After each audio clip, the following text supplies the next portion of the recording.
They were cleaning out a hoarder's house and found a Golden Age comic book collection. Comics that had not been touched in 70 years. But the crazy part is that there was a time when these comics were on the shelf and were blamed for corrupting children. Parents, politicians, even the US government chimed in, all because people believed comic books were dangerous. And just a few days ago, this comic collection led me to a FaceTime call with the one and only Frank Miller. Ah! From forgotten comics sitting in the shed to one of the most iconic comic creators in the world, this one does not feel real. All this and much more in today's episode of the CheddarVerse.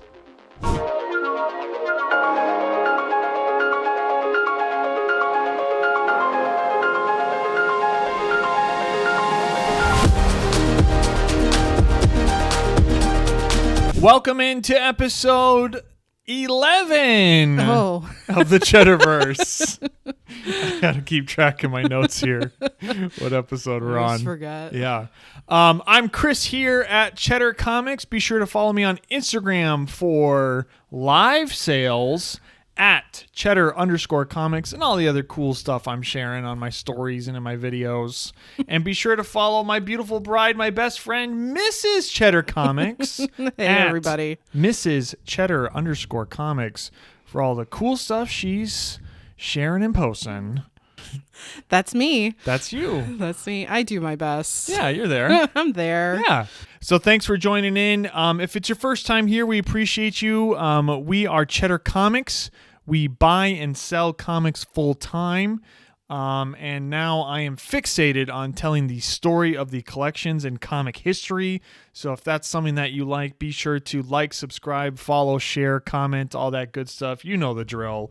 And be sure to tune in for many more episodes in the future if you like that kind of thing. And we have so much to get to, Mrs. Cheddar, that we are going to get right into it. What do you say? Let's do it. Oh my God. This is Tales from the Sales. This week's Tales from the Sales. Whoa! Just last week, if you listened to episode 10, Mrs. Cheddar and I talked about our empty shelves. Yeah. Oh, it's been hard to find a collection. And I think like a day or two after recording that episode. I think it was a day later. Got the call. Yep. And I bought a Golden Age comic collection. Straight up. So I'm glad we were upfront and authentic and very much talked about that. And look at how quickly it can change. You know, look how quickly it can change. Exactly. You know. But that's from us like changing, adapting. I mean, and changing some strategies. And if you missed episode 10, you know, our Tales from the Sales was empty because we had nothing to talk about. So we just talked about how, you know, we don't have any inventory. We're down to our last 5 boxes. What are we doing to kind of combat that? And you know, we boosted our advertising and we opened up a new website and we were open to new things and going further and that kind of thing. Yes. So I would say maybe this one came from an advertising boost on Facebook. Mm-hmm. You know, that one strategy that we had might have helped bring this in. I think so. You know. Yeah, I really think so. So let's get into how this comic collection found me and how it ended up here and the story of where it came from. So it starts with a few months ago. Melissa, she runs a estate sale company. So somebody dies or moves away or goes into assisted living, you hire an estate sale company. They'll come in, pretty much price everything in the house and sell everything for you and the family. So a few months ago, Melissa, who runs an estate sale company down in Janesville, had reached out to me about a different estate. And she had found some comics. So I'm assuming she must have been typing in comics something. Yeah. And then found my ad on Facebook. And she had reached out then. It was 90s stuff. just filler, whatever, Justice League or Superman's, I can't remember. And I was just politely like, I'm sorry, these really aren't worth anything. I'm going to pass. But if you ever find comics in the future, please reach out to me. And I'll be there for you to tell you if it's worth something or not, or if it's worth me coming down. Right. So then this estate happened, and she found some comics for this upcoming sale and sent me a few photos. The first photo she sent me, Mrs. Cheddar, was of this Wonder Woman 49. Oh, that was the first one. That was the first picture that came in on my messenger, and I was like, "Oh, yes, I'm interested. We're coming." Yeah. And then she just kept sending me photos of just like one-off, what about this? And her first reaction, because of our previous conversation, was like, I don't even know if these are worth anything or if we even want to look at these. Right. And I'm like, no, these are totally different. Yeah. Yes, I am 100% interested. I'm actually free right now. I can come right now. Yeah. Because it's about a 55 minute drive south from here. Right. So I got in the car. She said, sounds good. If you could come right now, that'd be great, because the sale is tomorrow. So if you can't come now, you would have to come after they've been picked through. Yuck. Yeah. So I was like, I will come right now. I'm totally free. Went down there. Melissa was great. She invited me into her home. She had a worker working on like a pile of stuff in her dining room because they were processing the estate sale. So if you're not familiar with what an estate sale company does, a family will hire them to essentially move through and sell through the home. So whether they've passed away, or they're just moving, or they're moving to assisted living, or hospice or something like that. You can understand why a family would be overwhelmed with a normal home. Yeah. This home, the story was, this was a hoarder's home. Like literal TV Hoarders TV show. She had the woman who ended up the last one on this property had a single, like if you've watched the Hoarders TV show, which we've watched some. Yeah. She had a literal single path. Wow. Like through the home to walk through. Oh my gosh. So that's why the family was so overwhelmed. Yeah. Because it was a basement, one floor. They had a shed. They had a pole barn. Oh my God. I mean, they just had so much. Yeah. So she was a hoarder, but it was also a multi-generational family property. So you got stuff on there from however long.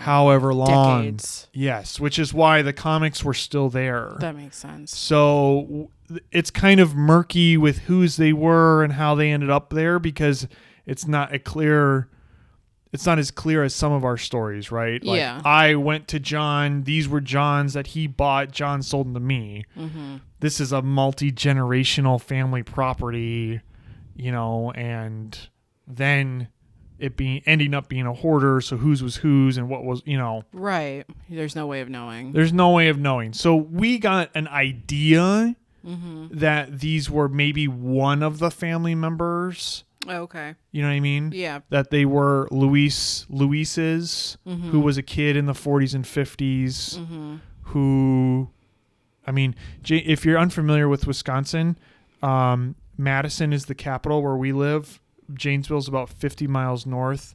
It's one of the bigger, I mean, it's not big. It's not big. But it's not big, but it's, it's for between here and like Rockford or something. It's the biggest town. Yeah. That's now. So like me and Mrs. Cheddar were saying, like, imagine it in the 40s and 50s. It's all farmland. It would have been farmland. Just farmland. Exactly. That's it. And so we think that most of these were Luis's, and she found a lot of color and escapism in these comics from a Janesville in the 40s and 50s, a very small town. Very much so. So they were beloved, by her. So we finally get to looking at the comics, the first batch. I didn't know there would be a second batch, but the first batch, that I went down there for, that had your Wonder Woman and the other stuff. And we just start going through it, and I'm kind of seeing that there's some cool stuff. There's obviously pre-code horror from like all the other publishers, not a lot of EC or anything except for like 2, like the one here, the Jack Davis cover. And I go through just to make sure that there isn't anything like huge. You know, is there crime suspense stories cover that we've seen all the time, or you know, like those kind of ones. Yeah, those really cool ones. Yeah.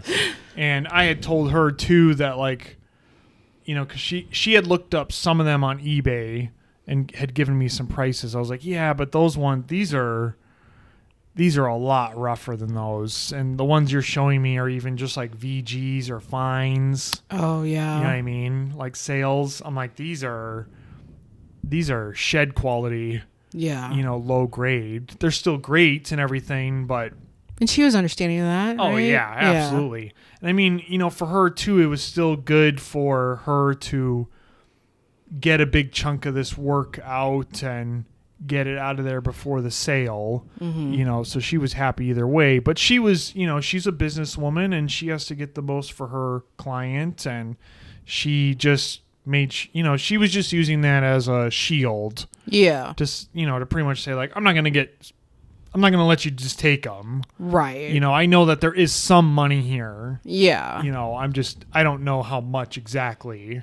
That makes sense. So, you know, I kind of went through that and told her, and, you know, we went back and forth, and she said a price. I was like, oh, I don't know about that. And how about this? And then she was like, oh, I don't know about that. And, you know, we ended up meeting in the middle, and, you know, we were both, I was like, that's exactly how much I have in cash.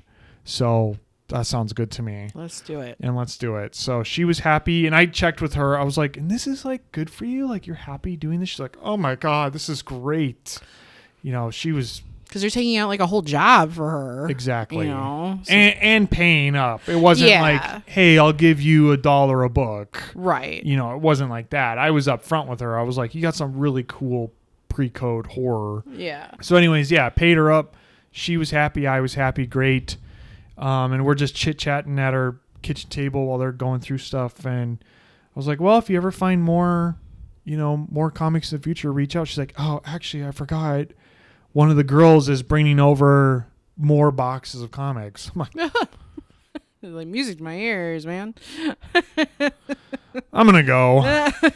I've had enough. I'm out of here. That's enough for me. Thank you very much.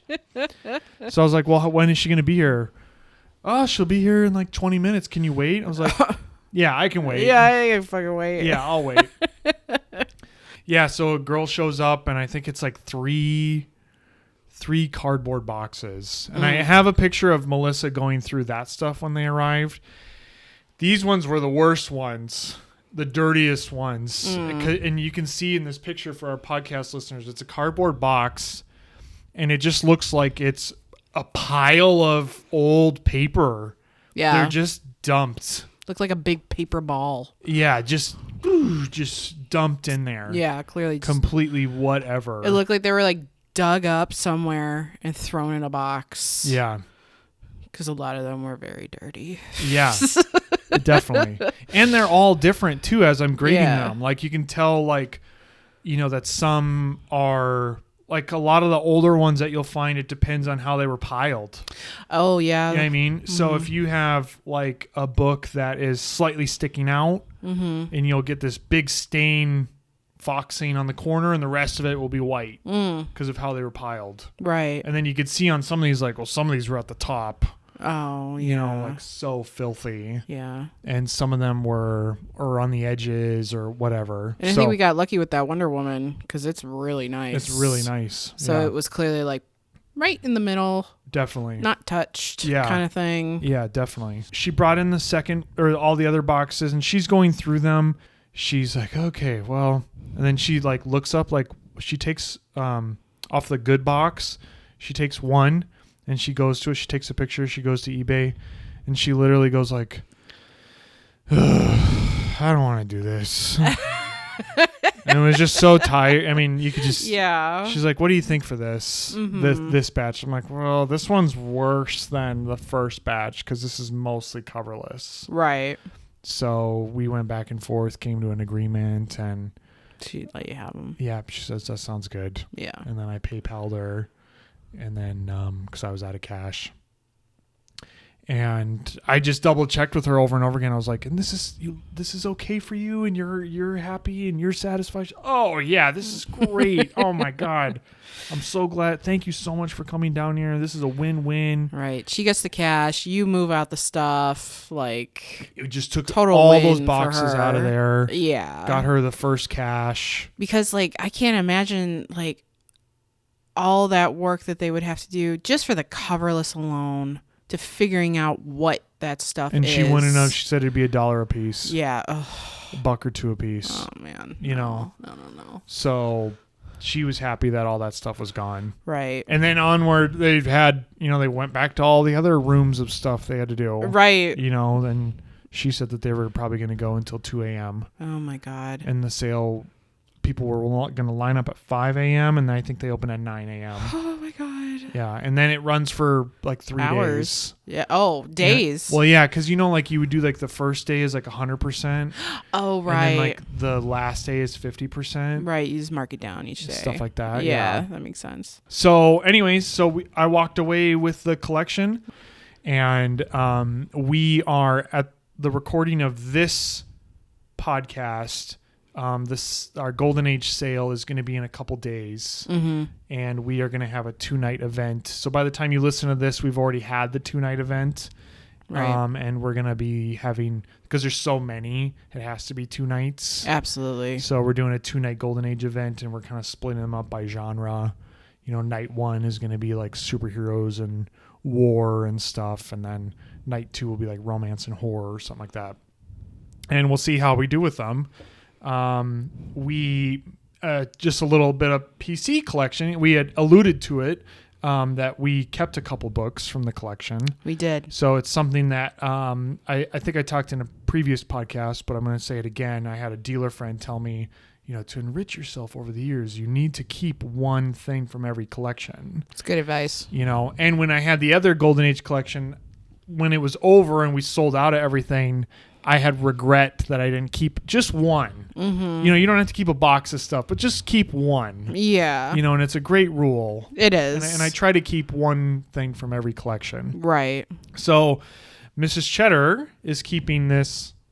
Is it right here? Yep. Is this one? Yep.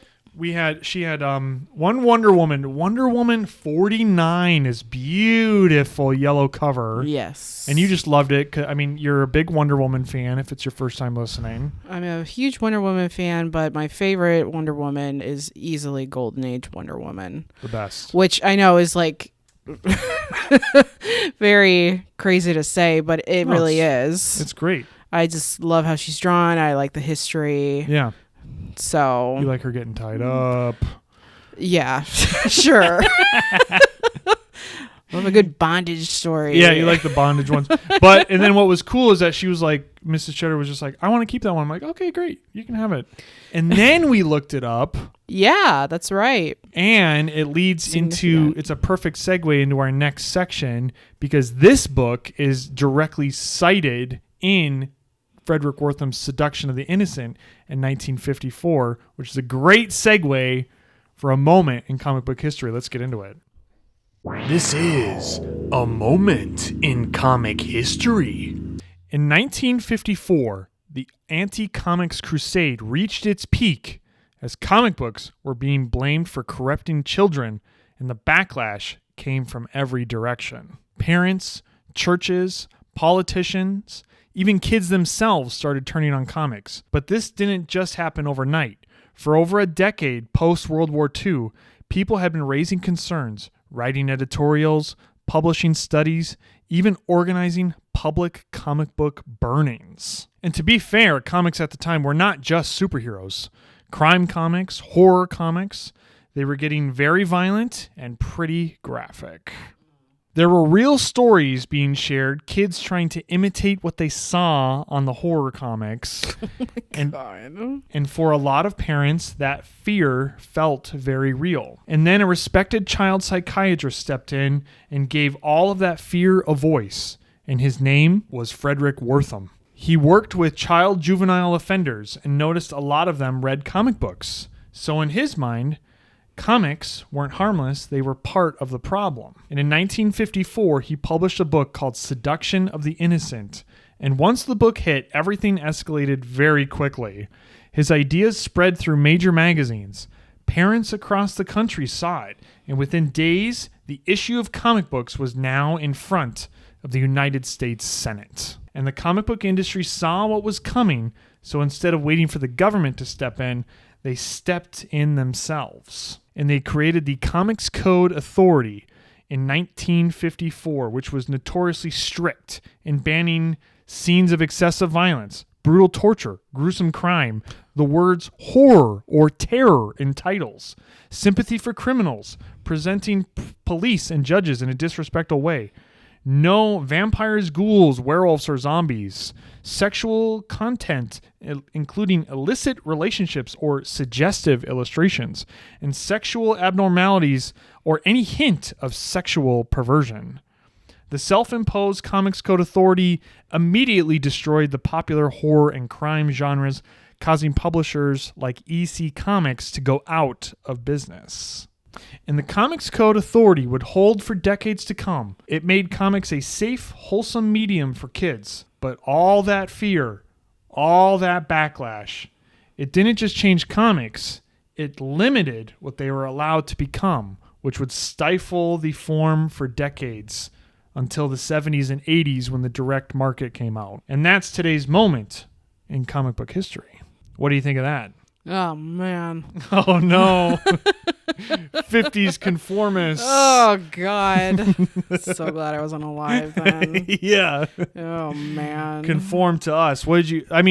So I know we've been talking a little bit over the week because I can't help but tell you what's going on in the book and the Golden Age collection. But did you know any of that? I didn't know. No, I didn't know any of that. Yeah. I thought that the Comics Code, yeah, I thought that was invented by the government. I yeah, didn't know sure. Comics, like the comic book industry or companies stepped in and made it themselves. Yeah. Which is smart. Yeah. Obviously, but that sucks. And it was modeled, if you're familiar at all with Hollywood history and film history, they had something similar post-war called the Hays Code, which was a self-imposing code the Hollywood studios made on themselves just like this. So the comics guys looked at the Hays Code as a blueprint for what to do for themselves to try to protect themselves. Let's just do it ourselves and not have the government step in. We do not want the government to tell us what to do. That would have been worse. Oh, and it'd be written in stone. Yeah, forever. Yeah. Absolutely.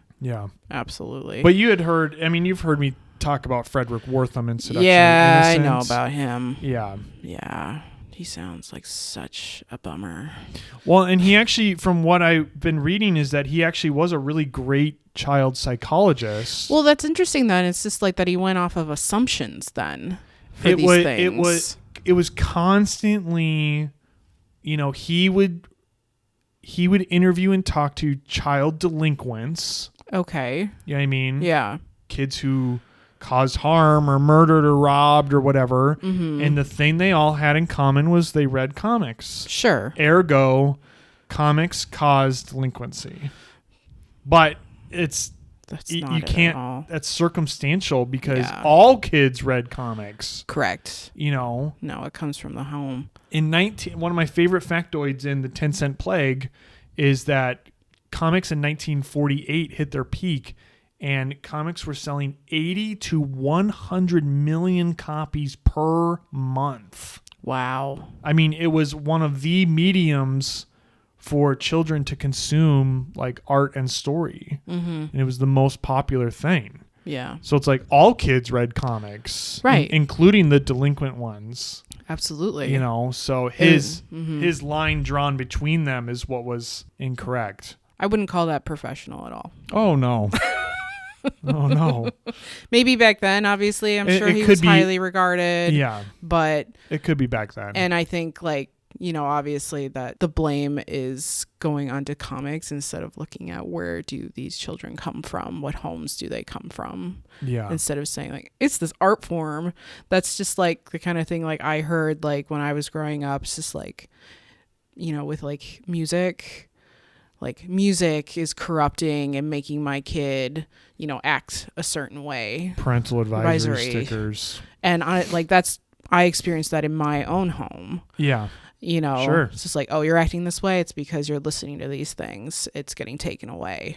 Yeah. It's just like, and that's not the problem. Yeah. And from personal experience, not to get into it, it wasn't that. And it was the home. It was 100% the home. The home was the problem. Yes. And you're finding an outlet to express my feelings, your feelings of whatever's going inside because of your actual home environment. 100%. And so I'm going to be promoting, I'm not sponsoring this because it's like a 10-year-old book, but the 10 Cent Plague has a lot of great stuff about it too, because for me as like a comic history lover and collector, like I've always heard about Frederick Wortham, the seduction of the innocent, the Senate hearings and all that. And what this does such a better job of doing is like, that is so small and so at the very, very end of like 10 years of a bubbling up in the society. Mm-hmm. And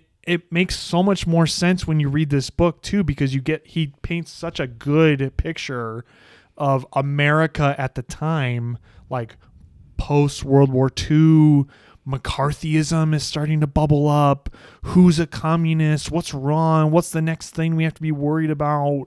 We're so freaked out by Nazism, that what's the next Red Scare, that we have to keep an eye on. Right. And there's like that plus conformists, like the adults telling the kids to conform to what they are saying is right, and the kids are saying like, no, I like these.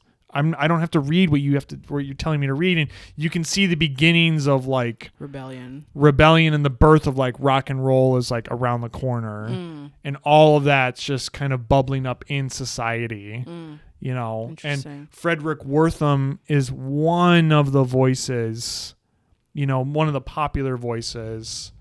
And it's like you would see it today. It's like, someone who has a point of view and some tragedy happens and like, hey, call that guy and get him on the TV. Right. Like a pro-gun or an like a shooting will happen and you'll get a pro-gun person or an anti-gun person. Yeah. He would be that kind of figure. Like something bad happened with a comic. They call him up. They would call him up. Hey, Mr. Wortham, did you hear about Melvin Leland and he, shot his head off because he saw it on a comic. Oh, yes. He would write an editorial in Washington Post about it. Like Washington Post? Wow. This was the anti-comic book crusade was at the highest level in all of America. It was in churches, politicians, local government.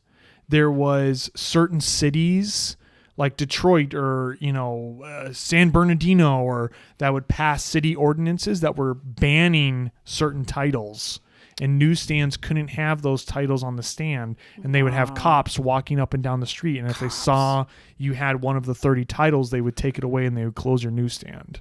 Oh my god! For breaking crime. The cops the cops busted into EC Comics and, have you been selling any comics? And the secretary's like, yeah, we sell comics here. And you're under arrest for indecency laws. Oh my gosh. There was that. It's not Red Scare because it's not anti-communism, but it's that same energy, that backwind of, like you feel it in the air. It's everywhere all the time, I'm sure. That's what I learned from this book. It was bubbling. It wasn't Wortham in the Senate. They're at the very, very end of it. Mm-hmm. The Comics Code is at the very end of a 10-year battle, constant. And I mean, there was, to be fair to the families at the time, I told you one of these stories, like there was legitimate stories. There was a story of a kid who loved horror comics and he wanted to recreate one of the covers and he hung himself in his basement. Right. And his mother found him. That's tragic. And she was like, I kept burning all the comics and he just kept finding a way to hide them on me. Ugh. There was another kid who learned Russian roulette from one of the crime comics. Oh my God. Stole his grandmother's gun, hid it in the shed, had his friend come over and was teaching him Russian roulette, put the gun to his temple and blew his head off. Wow. Because he saw it on a comic. Wow. So there is like graphic, violent things that did happen, but those were the extremes. Yeah. And then there's so many delinquent kids. I heard all these terrible stories. Yeah. Yeah. You were telling me some of them. I couldn't believe it. These children robbing the other kids and beating them to death. And I was like, what the hell is going on? I couldn't imagine that today. We have a 5-year-old. I know. Oh my God. It's like something was going on. Yeah. But it's post-depression. It's not that long after the depression. Yeah, I can't imagine like you're just stripped of what the country's economics were at. Yeah. Fighting for so yeah, it was clearly the era of America that bred this kind of delinquency in children with their environment. Interesting. And the boogeymen became comics. Even if some of it was true. That those kids did die from what they saw. Right. So it's like we're drawn to that. So I didn't think I would be reading this book and feeling some sympathy for the anti-comics crusade to a point. Sure. When you hear those stories. Yeah, no, that's just sad. But, to say that it's all comics and we need to set laws that prohibit this or that can't be sold. There was a few cases that made it to the Supreme Court, and the Supreme Court was like, we can't say what they can you can and can't do. So they would strike down a lower court's thing. And sure. I think like maybe with like the violence, they just hadn't figured out like what's bad for kids, to be quite honest, because they had just come out of World War II. Sure. They see like, they see or hear, real things that you can of course share, and you don't probably think that much about it, honestly, sharing that kind of imagery until something actually happens, and then you need to adjust probably for that, but it didn't happen for a long time, clearly. Yeah, definitely. So like that's probably why it was like that, and why kids were just able to like just pick these things up like whatever. And then the comics code would run, and that's why you get like, everything kind of becomes, safe, and Batman is what he's doing in the Silver Age, and Superman, and you get all that Silver Age run. And interesting. So was it good for the comics? Was it bad? Is it the thing that protected them from getting more restriction? There's a lot of that kind of questions. Yeah, of course. But the comics code would run prevalent until I think Stan Lee was the first one that popped the first bubble in it. Really?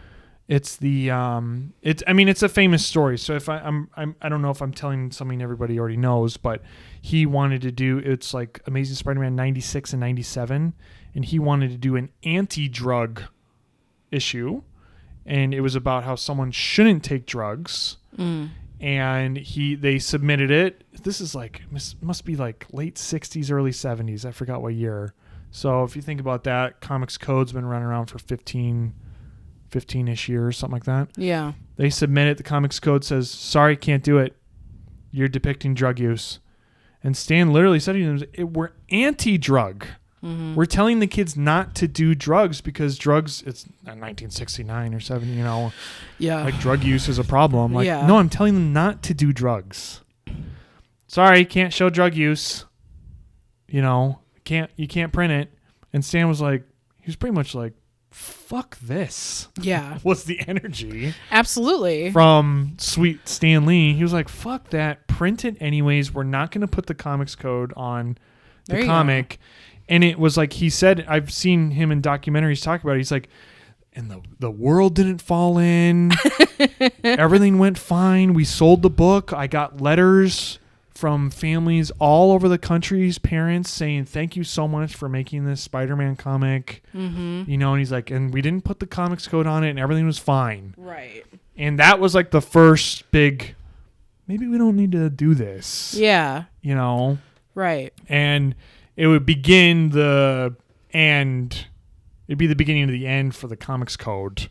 Good. And then that's why in the 70s, all the stuff that you like, then you see at Marvel, Dracula and Frankenstein and Werewolf by Night and all the monsters. Okay. You know, which would make, it was why they weren't even allowed to show that. Right. This says here, you couldn't have vampires, ghouls, werewolves, or zombies. Wow. You couldn't even have them in the book. Wow. You know what I mean? Yeah. So that's why you get that kind of monster rush in the 70s. Okay. You know? Oh, very cool. And then it makes sense too when you take that turn from the 70s and you get into the more direct market, so more comic book stores than grocery stores selling comics.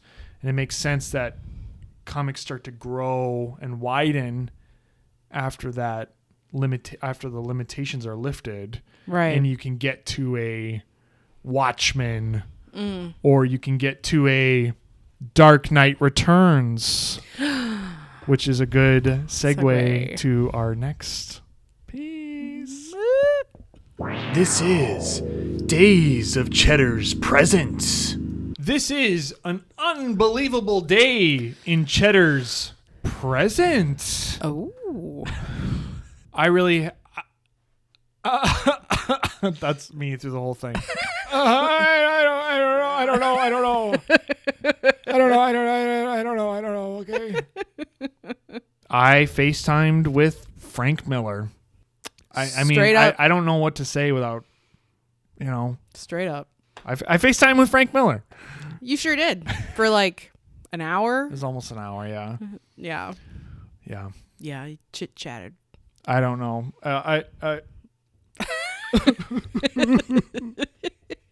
I did cry that day. I burst into tears. Well, yeah. How could you not? I burst into tears. How could you fucking not? I was cool during it, but yeah. Yeah. There was just too much. Big boss. Yes. You know? Him. Yeah. Not me. No, him. Yeah, icon. An icon, yeah. So how did I end up FaceTiming with Frank Miller? I mean, how do you get to that point, right? Right. So we talked, it's all directly linked. This is all the same thing. So had Melissa's Golden Age collection or Louise's Golden Age collection. I did a post on Instagram where I posted the picture. Hey, about this, you know. It's kind of like when the guys like share their big new buck or they got a big fishing picture. Oh, big trophy. That's what those posts are to me because my dad would always share like fishing pictures. Yeah. You know, I'm like, here's me with my big sturgeon, you know. Here's me with my Golden Age collection. So I did a photo post and then I learned from Gary V from social media that like you can do 2 posts. On the same thing. On the same thing. If you do like one photos carousel, it goes into your current followers. And if you want to reach more new people, you should do a reel. That's what I've learned from studying social media. Yeah. You know, because everyone's on it, but nobody studies it. I've learned. That's weird. Why doesn't it work? It's like, because you did a carousel or you did a reel, you know. What? Yes.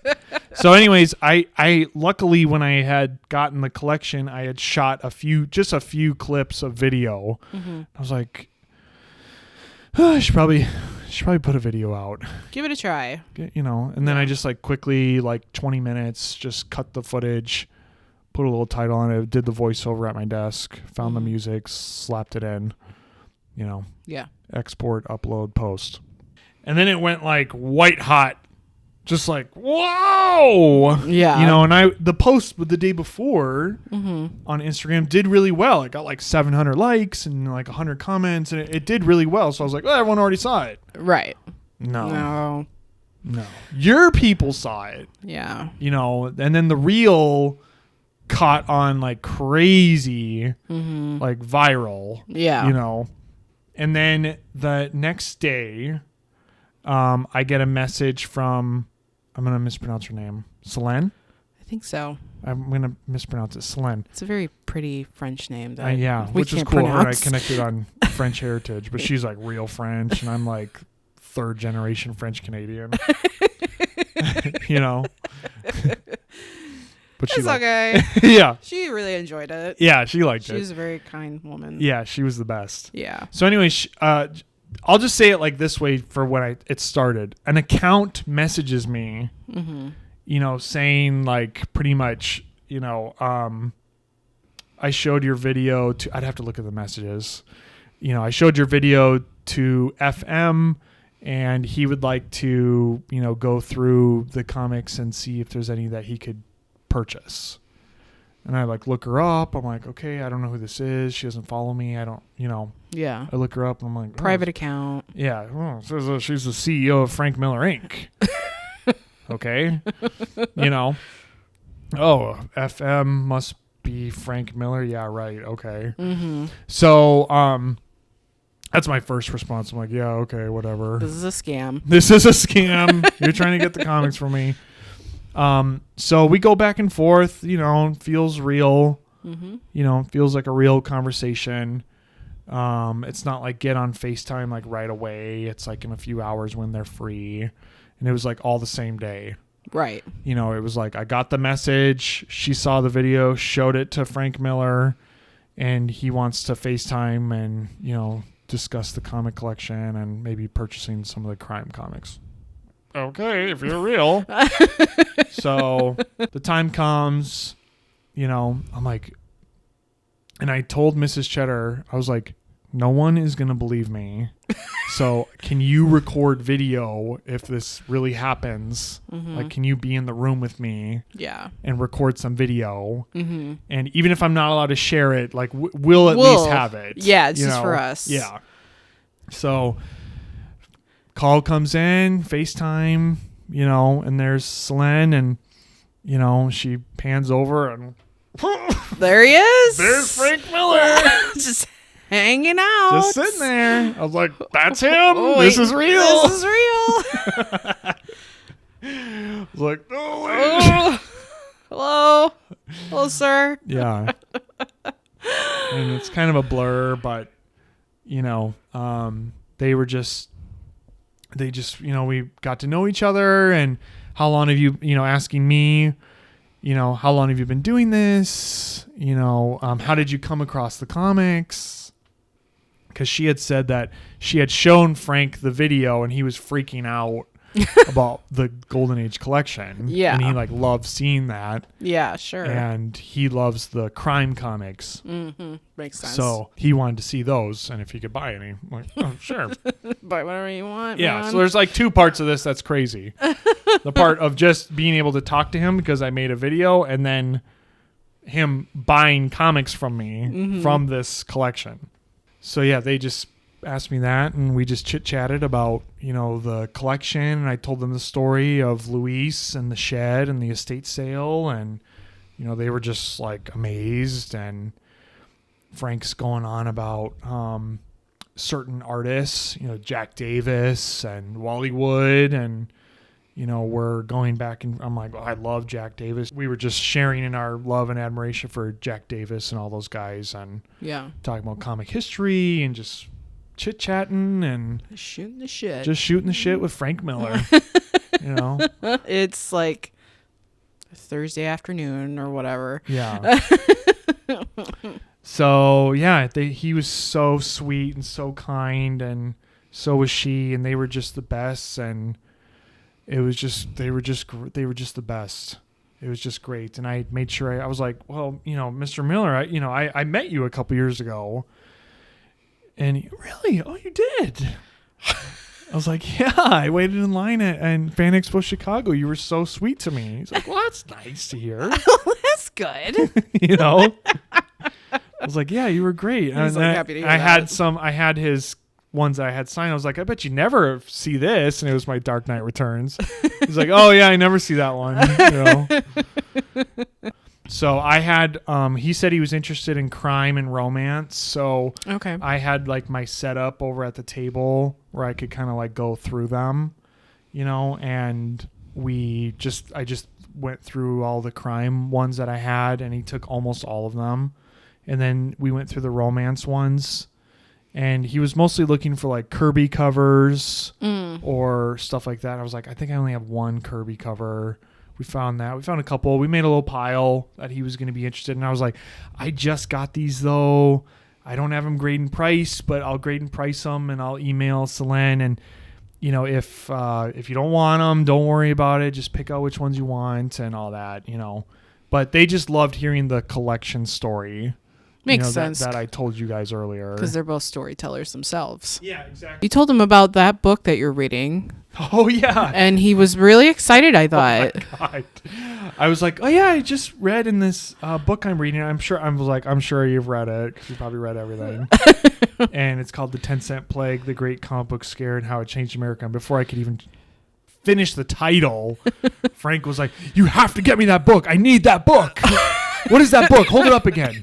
Write that down. I need that book. I was like, oh, you haven't read it? Oh my God, you'll love it. Yeah. You know, it's great.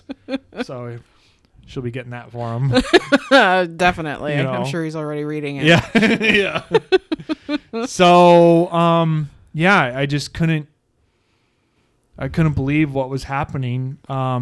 From, you know, I think I've shared my hardships on here. If not, I'll do it again. You know, in high school, I fell in love with making videos, and I made music videos and short films, and that was a love of mine that's what I chose to do to go to college. So I went to film school to study film and cinema and stuff, and that's where I met Mrs. Cheddar, which is the best thing that I got out of school. Her and I went to LA, tried to make it out there. It didn't work for us. We came back to the Midwest. We started a video and photography business and did commercial work for years. Yep. And then that closed in 2020. And then I started Cheddar Comics, and I put that aside again to grow a business to support my young family and I. And then, you know, I dabbled with videos and long form YouTube, and then now with the CheddarVerse podcast, I'm back again to writing and editing and producing and exhibiting videos every week for the first time, and whenever the last one closed. Right. And I mean, and this is much more creative than that was. That was commercial work. That was like commercials and marketing, you know, and advertising. It wasn't any creative. So this is, I finally found the two halves of a whole that I always needed, which is comic book and the video. So now I'm making more videos than I have in a long time, and to be getting back on the horse and putting that out there, and that reached somebody that I admire and respect, you know, my whole life, and because I put that video out, it got me an hour with a legend like Frank Miller, who I love, you know, was all the answer I needed to know I'm right where I need to be and I'm doing the right thing. And that's my little human moment there. I made sure that I shared that with Selene and with Frank, you know, that a smaller version of what I just said to you guys. And, you know, I was like, I've wanted to give up so many times, and I have given up so many times, but I, like a magnet, it's video and creativity work has always been around. It's pulled me back in, because it's what I'm meant to be doing. 100%. And I told them, like, what's happening with us right now is a sign that this is the right thing to be doing, and I really thank you guys for doing this with me today. And she's like, don't give up. Your videos are great. I love them. I've watched a bunch of them. They're awesome. And then Frank Miller chimed in too. He's like, never give up. It's never over until it never ends, you know? So don't give up. Keep going. It's nice to have such great recognition from people like that. Yeah. Who have been, not that they're, you know, yeah, of course he has celebrity and he's probably an icon, but as human beings who have been through their own lived experiences, like similar, because they're in a creative space. Yeah, exactly. It was really wonderful to hear such wonderful words of encouragement to you who have been through so much. I'm not gonna cry. Oh no, we can't do this segment. But and I'm not trying to. It was very rewarding. Yeah, it was incredible. I'll never forget it. It was a great human connection. They were the sweetest people. Yeah, they were. He ended up, by the way, taking every comic, and they paid me. And now I guess I can say that one of my new clients is Frank Miller. Cheddar Comics has sold comics to Frank Miller. Yeah. Put that as a byline under everything, which is so cool that just like Luis's comics. I mean, imagine that. Oh my gosh. So fucking wherever cool. she is, hey, just so you know. Yep. Like your comics are going to be in Frank Miller's collection. Yep. That's so fucking cool. Yeah. Well, I don't know what else to say. Very grateful. Very grateful. It was a wonderful moment. I'm glad I was there. I was so worried because they were late and I had to like go get the kids soon. Yeah, and I was like, come on, you guys. Yeah. It worked out. It did work out. To see a little bit of it. I am very happy I got to as well. So I mailed out his stuff's getting mailed out today, and he's actually getting a cheddar doodle, and it was so surreal. Because I did the Batman cheddar doodle I always do for the first timers. I was like, no, it's going to be like anybody else. Like, same Batman as it always is. And he's got a word bubble I always draw. And I usually say like, thank you name. Yeah. And I wrote, thank you, Frank Miller. And just every time I was writing it out, it's still very surreal. I can't get my head wrapped around that happened. Yeah, it's very cool. It can happen to anybody. If it happened to me, absolutely happen to anybody. I'm in the same apartment I've been in. Yes. Built this business out of this one apartment. Yeah. Mm-hmm. So really cool. Very cool. Very special, and the words of encouragement are going to go a long way. They really are. I'm not giving up again. Very grateful. And that's it for us here with episode 11 of the CheddarVerse, the Golden Age episode. That's right. So make sure to be following me on Instagram at Cheddar_Comics for Instagram live sales.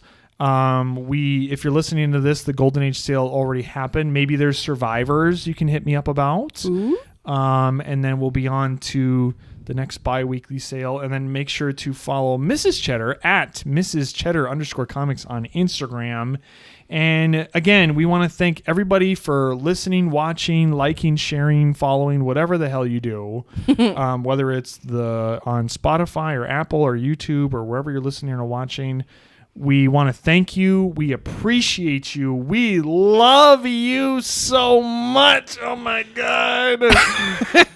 Make sure you're subscribing, following, liking, whatever it is, wherever you are. Let us know what you think. What was your favorite segment? Did you learn anything in this episode? And then we will be back next week for episode 12. Onward to the next milestone.